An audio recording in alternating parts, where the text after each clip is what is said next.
नमस्कार, खबरें जारी न्यूज 24 पर मैं हूं आपके साथ मकसूद खान। प्राइम टाइम एक्सक्लूसिव में बात राहुल गांधी के वोट चोरी के आरोपों की, जिस पर सियासी संग्राम छिड़ा हुआ है। चुनाव आयोग ने भी आरोपों पर अपना पक्ष रखा है, लेकिन अब शरद पवार ने भी राहुल गांधी के आरोपों पर मुहर लगा दी। शरद पवार ने यह दावा किया कि महाराष्ट्र विधानसभा चुनाव से पहले दो लोगों ने उनसे मिलकर चुनाव में जीत दिलाने की गारंटी का वादा किया था। उनके इस दावे से हड़कंप मच गया है, लेकिन बीजेपी ये सवाल पूछ रही है, अगर ऐसा है तो शरद पवार अब तक चुप क्यों थे? ये रिपोर्ट। यह है चोरी। 5 तरीके से होती है: duplicate voter, fake and invalid addresses, bulk voter in single address, invalid photo, misuse of form 6।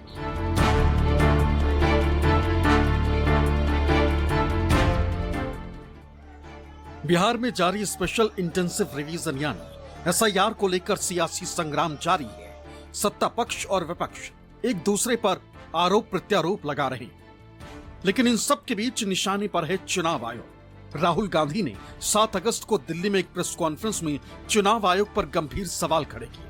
उन्होंने बेंगलुरु सेंट्रल लोकसभा सीट के महादेवपुरा विधानसभा क्षेत्र का हवाला देते हुए दावा किया कि 2024 के लोकसभा चुनाव में 1 लाख से ज्यादा वोट चोरी किए गए। इन्वेस्टिगेशन हमने कर्नाटक में शुरू किया। कर्नाटक में क्यों? क्योंकि हमारी पोलिंग हमें बता रही थी कि हमें 16 सीट, हम लोकसभा में 16 सीट जीतेंगे और 9 सीटें हम जीते, 7 सीटों में हम हारे। तो हमने उन 7 सीटों पे फोकस किया और उसमें से हमने एक चुनी, महादेवपुरा। इसमें बड़ा अजीब नतीजा था। 2024 में कांग्रेस पार्टी को 626,208 वोट मिलते हैं, बीजेपी जीतती है, तकरीबन 30,000 वोट से जीतती है, मगर 7 में से 6 असेंबली हारती है और 1 असेंबली में धड़ाके से स्वीप करती है। तो हमने इस पे फोकस किया और ये जो नंबर है, महादेवपुरा में इनकी जो लीड थी 1,14,000, इस पे हमने, इस नंबर पे हमने फोकस किया। राहुल गांधी का दावा है कि बेंगलुरु सेंट्रल की 7 में से 6 विधानसभा सीटों पर कांग्रेस को बढ़त थी, लेकिन महादेवपुरा में बीजेपी को 1.14 लाख वोटों की बढ़त मिली, जिसके चलते कांग्रेस 32,707 वोटों से यह सीट हार गई। राहुल गांधी का आरोप है कि ऐसी 25 सीटों पर गड़बड़ी के कारण ही नरेंद्र मोदी 2024 में प्रधानमंत्री बने। राहुल गांधी का दावा है कि उनकी 40 सदस्यीय टीम ने मतदाता सूची का गहन विश्लेषण किया, जिसमें डुप्लीकेट नाम, फर्जी पते, गलत तस्वीरें और संदिग्ध फॉर्म 6 आवेदन पाए गए। इस आधार पर उन्होंने कुल 1,250,000 वोट चोरी के आरोप लगाए। इनमें डुप्लीकेट मतदाता 11,965, फर्जी और अमान्य पते 40,009, एक पते पर थोक में मतदाता 10,452, अमान्य तस्वीरें 4,132, फॉर्म 6 का दुरुपयोग के 33,692 मामले होने का दावा किया। राहुल गांधी का आरोप है कि चुनाव आयोग बीजेपी के साथ मिलकर काम कर रहा है। अगर चुनाव आयोग का साथ नहीं मिलता तो नरेंद्र मोदी प्रधानमंत्री नहीं बन पाते। उन्होंने महाराष्ट्र के चुनावों में भी ऐसी अनियमितताओं का आरोप लगाया। इस बीच शरद पवार ने राहुल गांधी के आरोपों का समर्थन करते हुए एक और सनसनीखेज आरोप लगाकर सियासी हंगामा खड़ा कर दिया। शरद पवार ने कहा कि महाराष्ट्र विधानसभा चुनाव से पहले 2 लोग उनसे मिलने आए थे और वोटों का हेरफेर कर उन्हें 288 में से 160 सीटें जीतने की गारंटी दे रहे थे।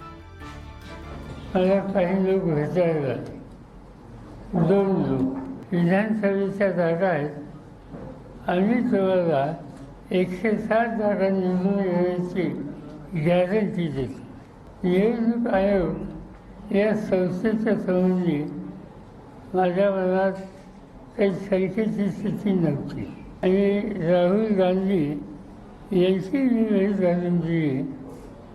त्या लोकांना जे काही म्हणायचं होतं ते राहुल गांधींच्या समोर म्हणलं, पण राहुल गांधींचं माझं मत या कामात आपण लक्ष देऊ नये, हा आपला रस्ता नाही आपण लोकांच्याकडे जाऊ आणि लोकांचा फाटेवा वेळ कसा होईल. पवार का दावा है कि उस समय चुनाव आयोग पर उन्हें भरोसा था, इसलिए उन्होंने इन लोगों की बातों को नजरअंदाज कर दिया. हालांकि दोनों लोग कौन थे, इस पर शरद पवार ने कुछ नहीं कहा. इस बीच राहुल गांधी ने शुक्रवार को चुनाव आयोग पर 5 बड़े आरोप लगाए. विपक्ष को डिजिटल वोटर लिस्ट क्यों नहीं मिल रही? सीसीटीवी और वीडियो सबूत क्यों और किसके कहने पर मिटाए जा रहे हैं? फर्जी वोटिंग और वोटर लिस्ट में गड़बड़ी क्यों की गई? विपक्षी नेताओं को धमकाना और डराना क्यों? क्या भारत का चुनाव आयोग अब बीजेपी का एजेंट बन चुका है? राहुल गांधी के आरोपों पर चुनाव आयोग की तरफ से तीखी प्रतिक्रिया आई. आयोग ने राहुल के दावों को आधारहीन और गैर जिम्मेदाराना बताते हुए खारिज किया. कर्नाटक के मुख्य निर्वाचन अधिकारी ने राहुल से उनके दावों के समर्थन में हलफनामा देने को कहा. आयोग ने यह भी स्पष्ट किया कि राहुल गांधी ने कभी भी सीधे तौर पर कोई पत्र नहीं लिखा, न ही कभी मिलने आए. आयोग ने 5 पॉइंट में राहुल गांधी के आरोपों का जवाब दिया. चुनाव आयोग राहुल गांधी को 12 जून 2025 को एक मेल भेजा, पर वो नहीं आए. चुनाव आयोग उन्हें 12 जून 2025 को एक पत्र भेजता है, लेकिन वो जवाब नहीं देते. उन्होंने कभी भी किसी भी मुद्दे पर चुनाव आयोग को कोई पत्र नहीं भेजा. ये बहुत अजीब है कि वो बेतुके आरोप लगा रहे हैं और अब चुनाव आयोग और उसके कर्मचारियों को धमकाना भी शुरू कर दिया.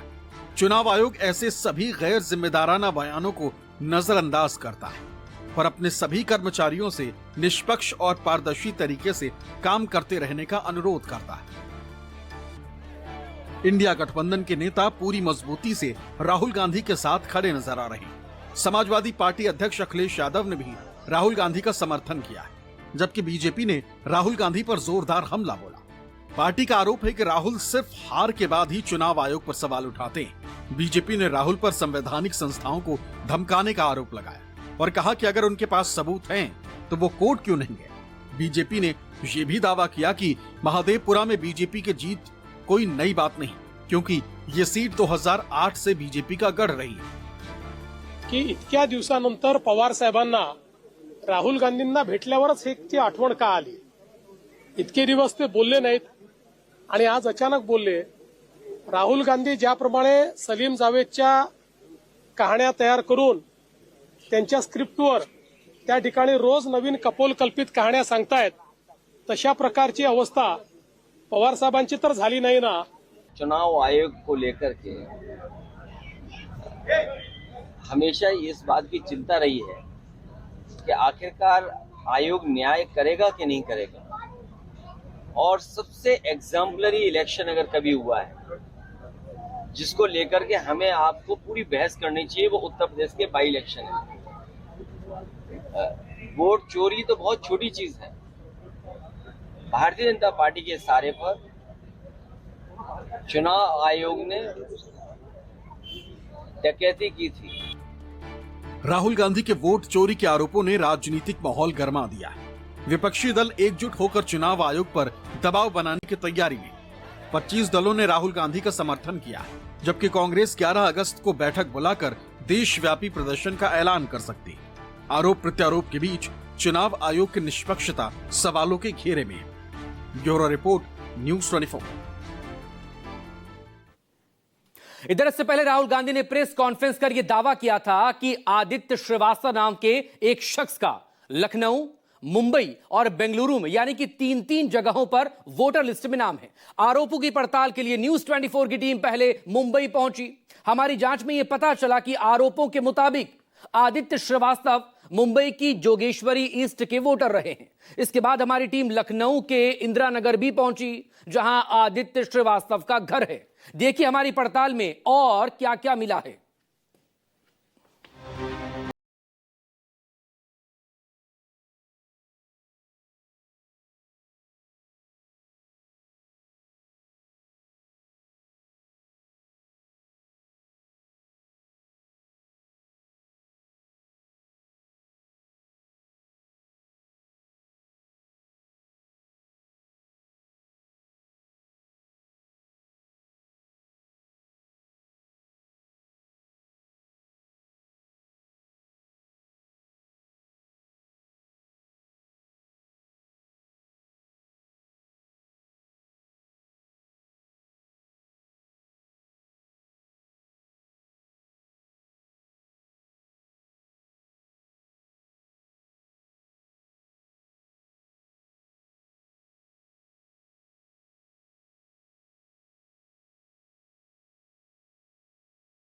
तो हमें बताएंगे कि उसका नाम है क्या नहीं है और कितने नंबर पर वोटिंग लिस्ट कब पब्लिश हुई थी? जरा दिखाइए हमें। वोटिंग लिस्ट नंबर 197 है।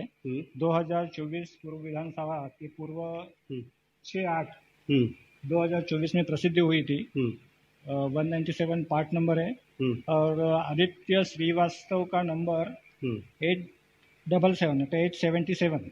मैं दिखाता हूँ आपको, ये देखो।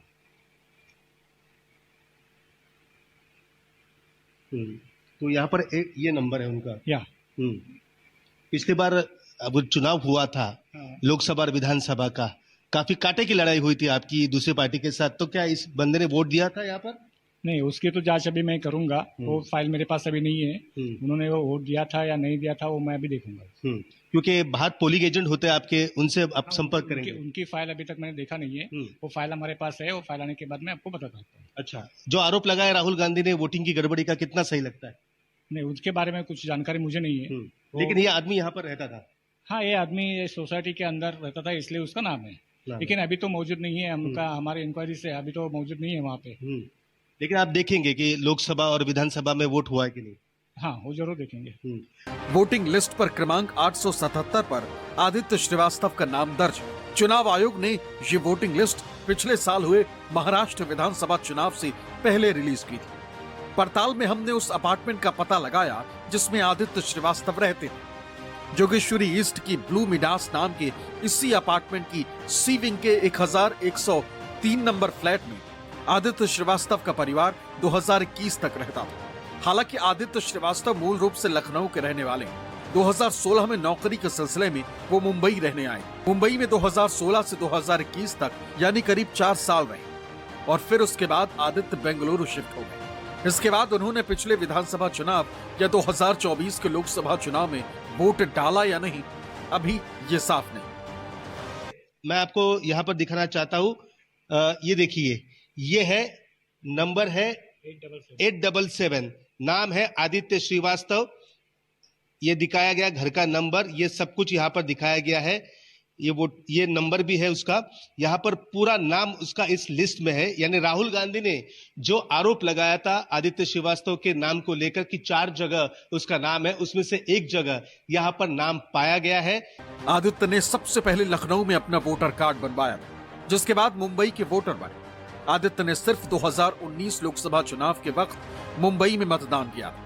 इसके बाद वो 2021 में बेंगलुरु शिफ्ट हो गए। मुंबई के बाद राहुल गांधी के दावों के पड़ताल के लिए हम आदित्य श्रीवास्तव के लखनऊ के दर्ज पते पर भी पहुंचे। आदित्य श्रीवास्तव का जिक्र कर राहुल गांधी ने दावा किया था कि उनका लखनऊ के वोटर लिस्ट में भी नाम है। न्यूज 24 की टीम लखनऊ की इंदिरा नगर कॉलोनी में आदित्य श्रीवास्तव के घर पहुंची। उनके घर में किराएदार रहते हैं। उनसे हमें ये पता चला कि वो करीब 15 वर्षों से यहाँ नहीं रहते। हालांकि बीच बीच में वो यहाँ आया जाया करते हैं। इस वक्त मैं सेक्टर 19 में जो आदित्य श्रीवास्तव हैं उनके घर के भीतर ही मौजूद हूं। दरअसल ये आदित्य श्रीवास्तव का घर है।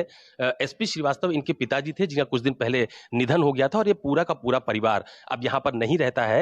आस पड़ोस के लोगों से जो बातचीत की गई है उस लिहाज से ये बताया गया है कि ये पूरा परिवार अब बेंगलोर में रहता है और फिलहाल जो घर है उसमें जो नीचे का पोर्शन है जहाँ पर मुख्य परिवार रहता था वो अब नहीं रहता है, लेकिन किराएदार उनके यहाँ पर है जो ऊपर जो पोर्शन बना हुआ है पहली मंजिल पर, उसमें रहते भी हैं। क्या नाम है आपका? सपना पांडे। तो मुझे बताइए कि ये कब से लोग यहाँ पर नहीं रहते हैं? बस यहाँ पे आंटी जी थी, आंटी जी 1-1.5 महीने से वो चली गई हैं बेंगलोर। हाँ, हम लोग आए थे तो बस आंटी जी ही थी यहाँ पे। हाँ, और वो जो बोल रहे हैं आदित्य श्रीवास्तव वो यहाँ पे हम लोग से तो कभी मुलाकात हुई नहीं। तो ये अंकल जी का निधन भी कुछ दिन पहले ही हुआ था? अब हम लोग तो उनके निधन के बाद ही आए हैं, अब ये नहीं पता कि कब हुआ है हम लोग को। हाँ, हम लोग आए तो अंकल जी थे नहीं, पता चला कि अंकल जी नहीं है, बस आंटी जी थी यहाँ पे। तो वो कब से नहीं है यहाँ पे? कौन? आंटी जी। आंटी जी 1-1.5 महीने से गई हैं। आप लोगों से बातचीत तो होती होगी? नहीं, जब कभी जरूरत हो तब ऐसे क्या ही बात करेंगे हम लोग। हाँ, तो ज्यादा बात नहीं होती? नहीं जी नहीं।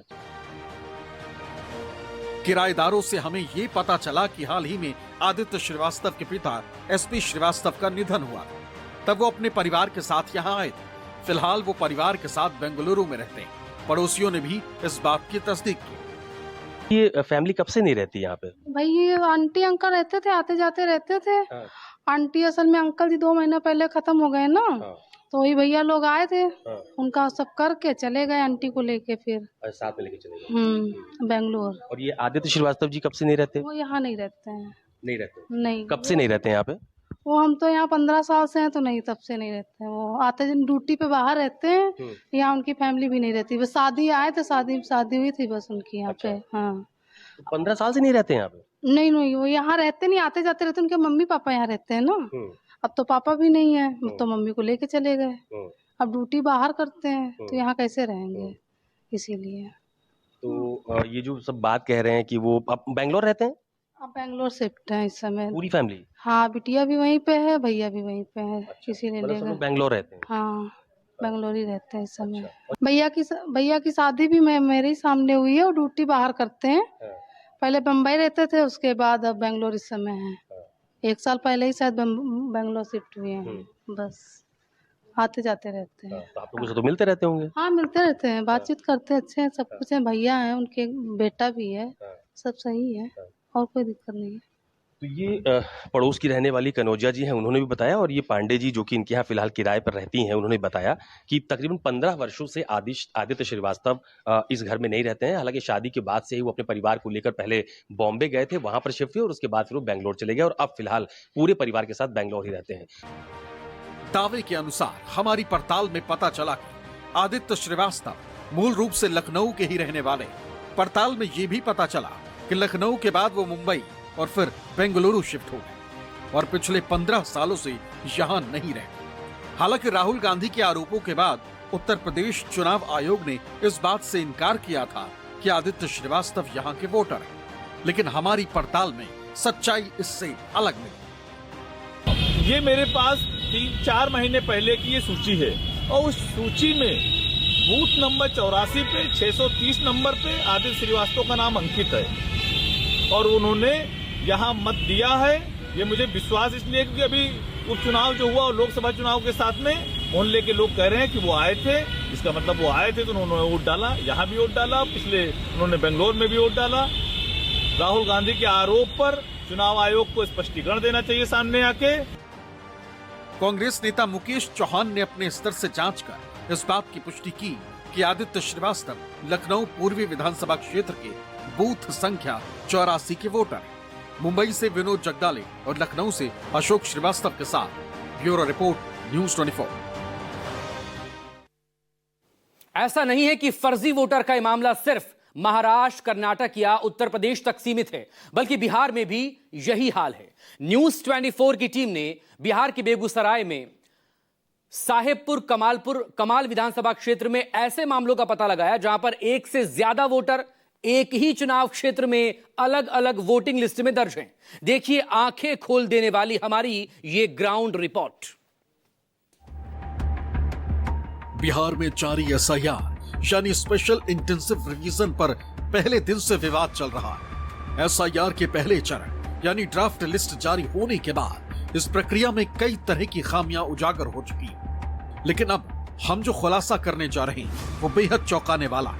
खुलासा ये कि बेगूसराय जिले के साहेबपुर कमाल विधानसभा क्षेत्र के सदानंदपुर गांव के बूथ नंबर 107 पर कई ऐसे मतदाताओं का नाम दर्ज है जो किसी और विधानसभा के बूथ पर भी रजिस्टर्ड है, यानी एक ही शख्स 2 अलग अलग विधानसभा क्षेत्रों के पोलिंग बूथ पर लिस्टेड है। आपको नाम के साथ बताते हैं। एक नाम है कमल प्रसाद सिंह, पिता वृजदेव नारायण सिंह। इनका नाम 145 साहेबपुर कमाल विधानसभा सीट के सदानंद गांव के बूथ नंबर 107 में क्रमांक 493 पर दर्ज है। यहाँ की वोटर लिस्ट में इनकी उम्र 76 साल बताई गई और EPIC नंबर NUN 0396309 दर्ज है, लेकिन इन्हीं का नाम 146 बेगूसराय विधानसभा क्षेत्र के बूथ नंबर 301 पर क्रमांक 489 में भी दर्ज है, लेकिन यहाँ इनकी उम्र 79 और EPIC नंबर KGJ 1040187 दर्ज है। इसी तरह कमल सिंह, पिता कमल प्रसाद सिंह का नाम 145 साहेबपुर कमाल के बूथ नंबर 107 पर क्रमांक 494 पर दर्ज है।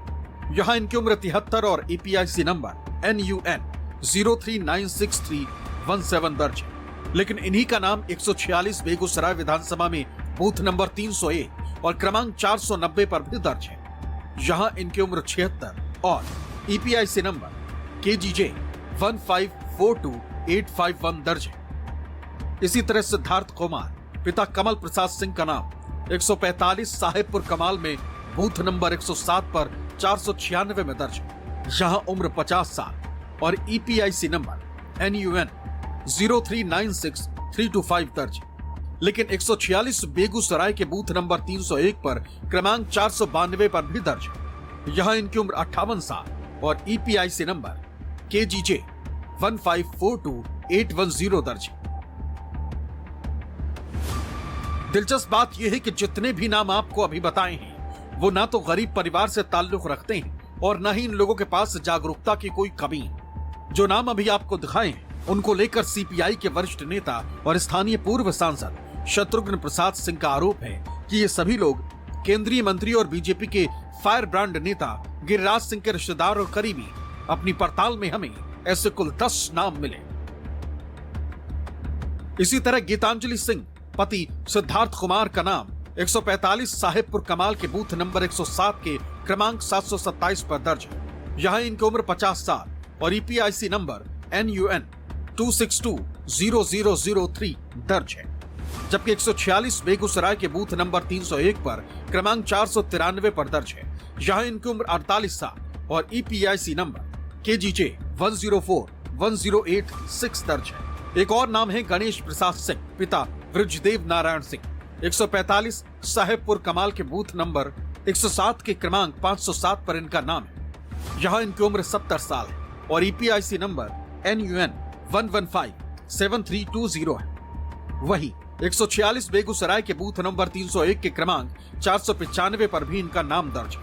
लेकिन यहाँ इनकी उम्र 74 और EPIC नंबर KGJ 4129219 दर्ज है। एक और नाम सुनीता सिंह पति गणेश प्रसाद सिंह 145 साहेबपुर कमाल के बूथ नंबर 145 साहेबपुर कमाल के बूथ नंबर 107 के क्रमांक 509 पर लिस्टेड है। यहाँ इनकी उम्र 66 साल है और EPIC नंबर है NUN 1157338। वहीं 146 बेगूसराय के बूथ नंबर 301 के क्रमांक 496 पर भी इनका नाम दर्ज है। यहाँ इनकी उम्र 72 और EPIC नंबर KGJ 0681320 दर्ज है। इन नामों में से कमल प्रसाद सिंह और गणेश प्रसाद सिंह गिरिराज सिंह के अपने फुफेरे भाई और अमरेंद्र प्रसाद सिंह गंगा समग्र संगठन के राष्ट्रीय अध्यक्ष हैं। पूर्व सांसद शत्रुघ्न प्रसाद सिंह का आरोप है कि इसके लिए जिला प्रशासन के साथ साथ बेगूसराय के सांसद गिरिराज सिंह भी जिम्मेवार हैं। सदानपुर में ही अब फिर ये दूसरी जो मैं आपको सूचना दे रहा हूं जीवेश जी, यह भी सदानपुर की ही घटना है। माननीय केंद्रीय मंत्री गिरिराज बाबू के संबंधी जो हैं उन्हीं के एक ही परिवार से, चाहे वे कमल प्रसाद सिंह हो, फिर कमल सिंह, सिद्धार्थ कुमार, गणेश प्रसाद, सुनीता जी, अमरेंद्र प्रसाद सिंह तो लल्लू बाबू जो हैं भारी नेता हैं विश्व हिंदू परिषद के, गंगा समग्र योजना के, ये तो नामी ग्रामी लोग हैं। तमाम एक ही परिवार के लोग हैं। पहले तो जो पूर्व विधायक थे स्वर्गीय विधायक राम लखन बाबू के परिवार मृतक को जिंदा कर दिया।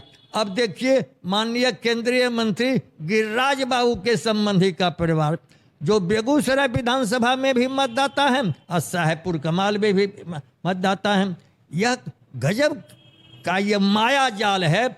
इसीलिए अनुरोध करता हूं भारत के निर्वाचन आयोग से कि माननीय केंद्रीय मंत्री को ये जानबूझ करके जो स्थानीय प्रशासन है या BLO है उनको बदनाम करने की नियत से कर रहा है और कई पत्रकारों को भी धमकी दी जा रही है कि आप इस तरह से समाचार प्रसारित मत कीजिए। इसीलिए हमारी अपील है कि इन तमाम नामों को डिलीट कीजिए।